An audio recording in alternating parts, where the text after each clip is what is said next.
Warning, this video contains spoilers. Hey guys, and welcome to another game review. First of all, sorry about not uploading in so long. I know it's been something like 6 months since I last uploaded, but I am back. I am going to be uploading videos once a week on Mondays, so make sure to subscribe so that you get notifications when I release new videos. So today's game that I'm going to be reviewing is Futurama, released in 2003 for the PlayStation 2 and the original Xbox. And as you could probably guess, it is based off of the television series Futurama. So without further ado, let's get into the review. Alright, so the first thing I want to look at is story, and to be honest, the story of this game really did feel like a mediocre episode of the show. Basically, the professor sells Planet Express to the evil supervillain Mom, which after acquiring Planet Express, that makes it so that Mom owns the entire world, because she owns every business in the entire world. So in order to stop Mom from destroying everything, Fry, Leela, and Bender go on a somewhat mundane journey through time and space to stop her. To be honest, I really didn't think anything great of the story of this game. It really was kind of mundane, kind of boring. There were a couple of cutscenes that were actually kind of funny. I gave you a gun. What do you want, a flowered dress? Now stop being a wussy and get going. But a lot of the cutscenes, most of the cutscenes, weren't. They were trying to be, but they just weren't. I also thought the end of the game was a little bit lame. Basically, at the end of the game, the entire team dies, and time repeats itself. I just thought that was a little bit lame. All in all, just not a great story. It wasn't, like, awful.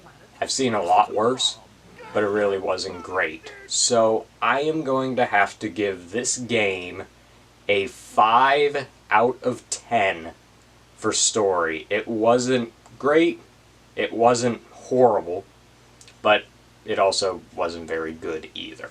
So next up is graphics, and this game was pretty bad when it came to graphics, honestly. I mean, I know what they were trying to do. They were trying to take the 2D show and make it into a 3D game. But it didn't really work that well. Like, for some reason, for instance, Bender actually looks quite good. You know, like, the animation and everything is actually quite good. He looks like he does in the show, if not better. But then there's a lot of other stuff that does not look good. For instance, Leela's face.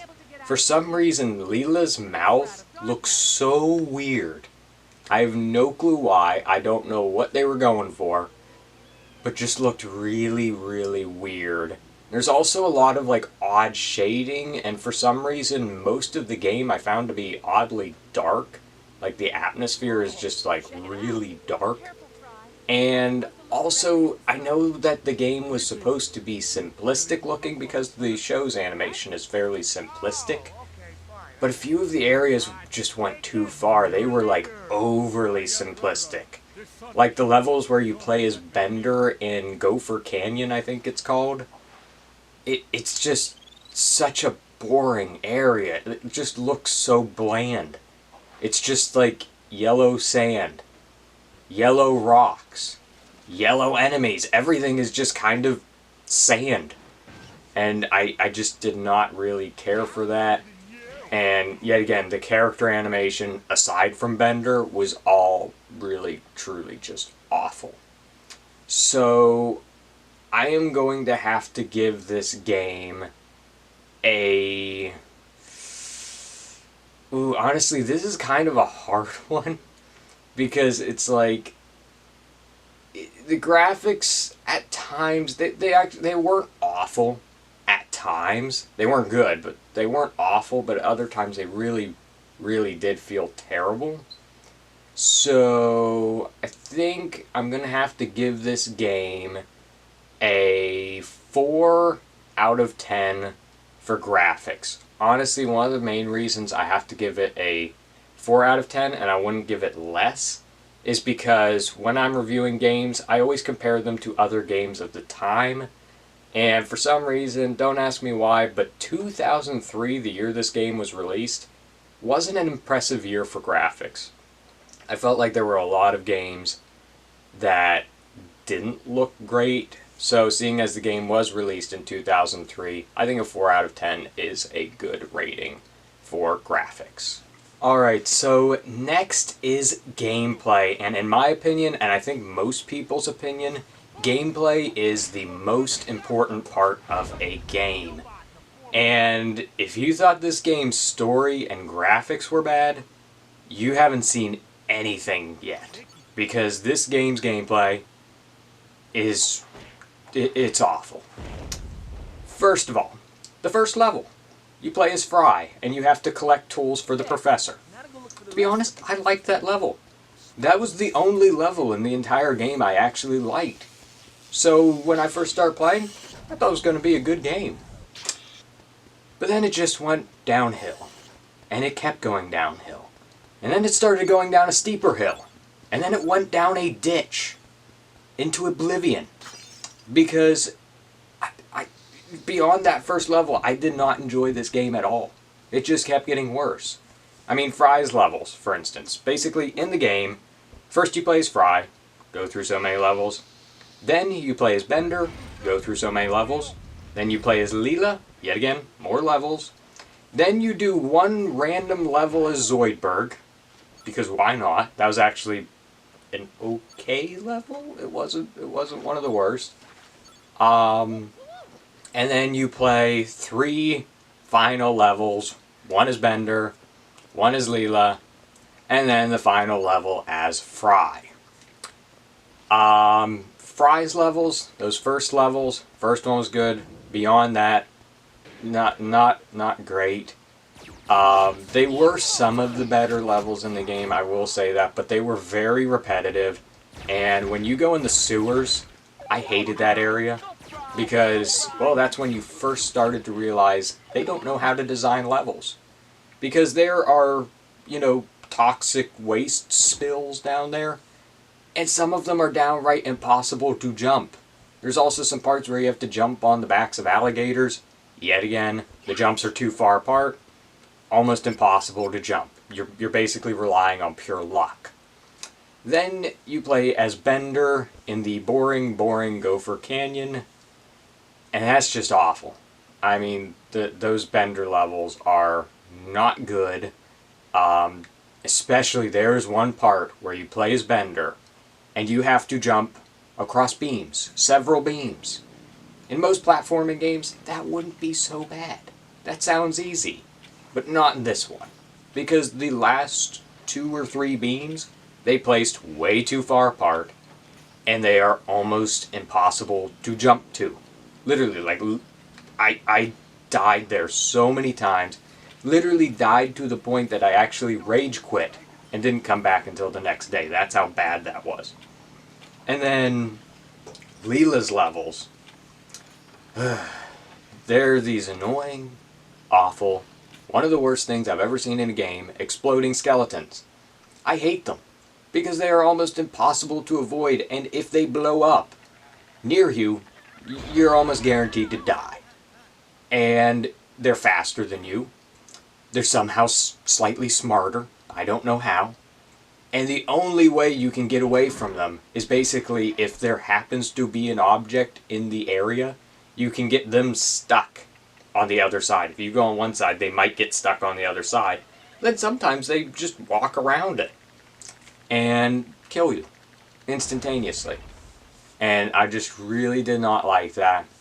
Also, I didn't care for the final boss, because the final boss you play as Fry to defeat. It's a giant robot thing.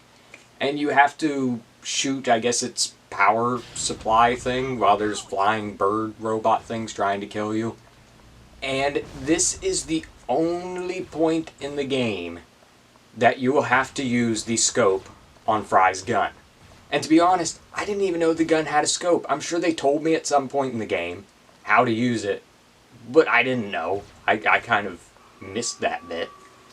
And it is the only time in the game that you'll ever have to use that scope. So I spent like half an hour running around like a fool, not knowing how to shoot the thing, until I finally was like, you know what, I'm going to look it up. And I looked it up, and they were like, oh, you have to use the scope. What scope? I didn't know how to scope. So anyways, thought that was really annoying.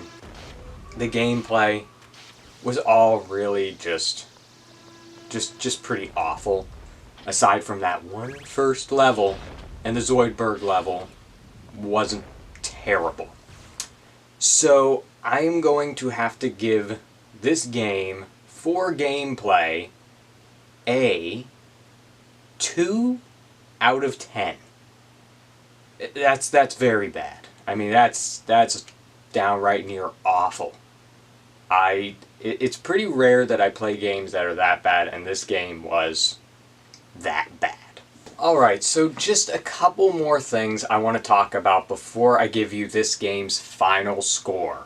The first thing is difficulty.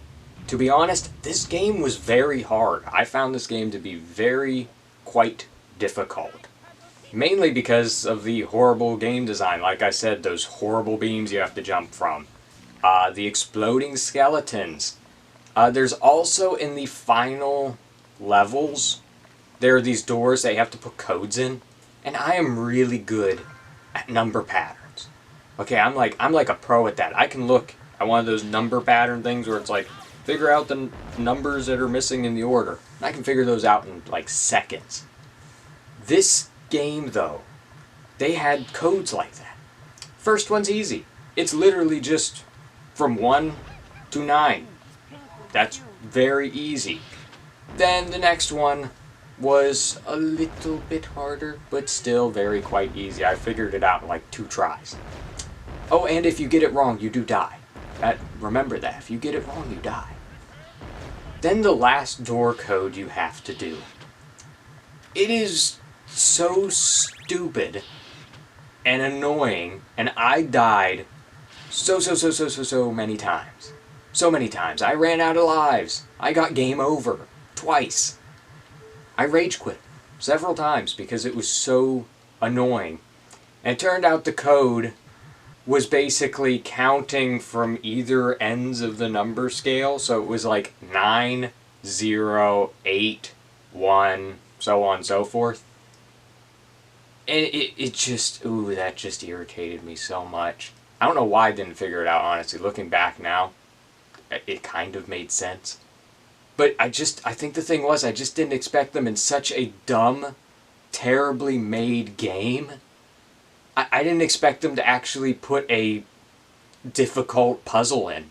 I mean, I really didn't expect that. So I'm going to have to give this game an 8 out of 10 for difficulty. It was quite hard. I wouldn't say it was one of the hardest games I've ever played, but it was definitely quite hard.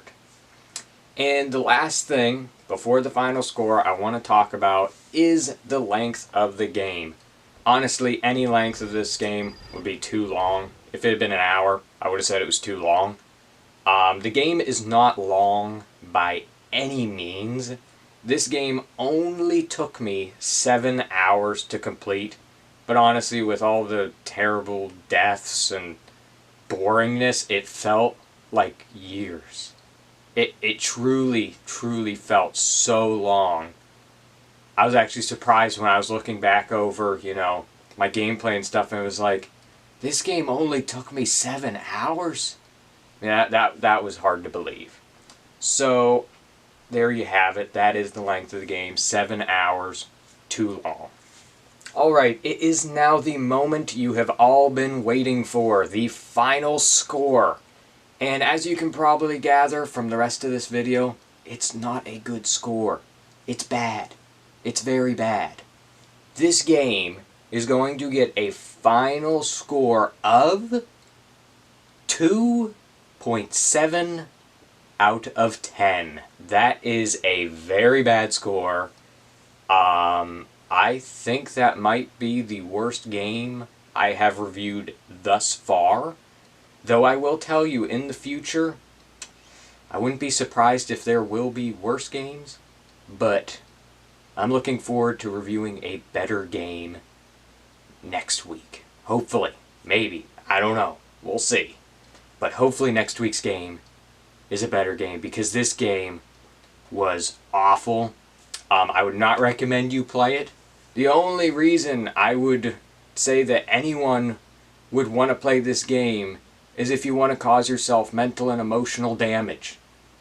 Because I can tell you, it will cause damage. It is that bad. So thanks for watching, and make sure to sub, like, and comment below.